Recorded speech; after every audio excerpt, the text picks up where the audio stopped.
Ես նորից էլի կկրկնվեմ, բայց քանի որ շատ կարևոր հարց են քննարկում,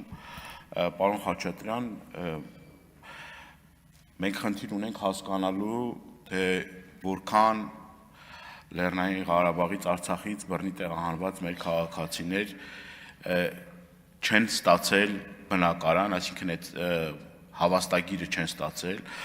ինչ խնդիրներ կա քաղաքացիության ընդունման հետ կապված, մեր հայրենակիցների հիմնական մտահոգող հարցերը որն են, որ այդ քաղաքացիությունը չեն ստանում, եւ այս ծրագիրը այնպես իրականացնենք, որ դուրսը մնացող որևէ մեր հայրենակից չմնա։ Այսօր կան խնդիրներ,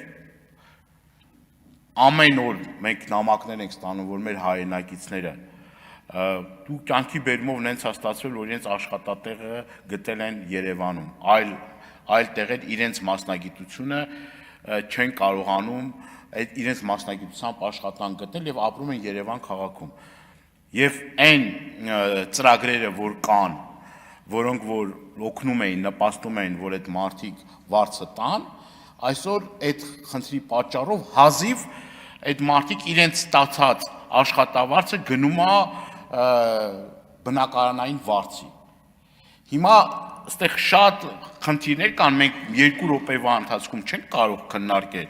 բայց այն ժամանակ էլ ենք ասում, որ պետք է ստեղծվի հատուկ մարմին, այդ բոլոր հարցերը քննելու, հետևություններ անելու, միգուցե նաև անհրաժեշտություն լիներ, որպեսզի պետությունը վերցներ ճիշտ է բեռա, բայց վերցներ այդ պատասխանատվությունը իր վրա եւ բնակարաններ կառուցելու եւ մարդկանց տրամադրելու։ Եվ արցախցիների կոմպակտ բնակեցման հետ կապված նորից էլի շատ կարևոր մի հարց է։ Շնորհակալություն։ Արթուր Խաչատրյան, որը կխոսի նաև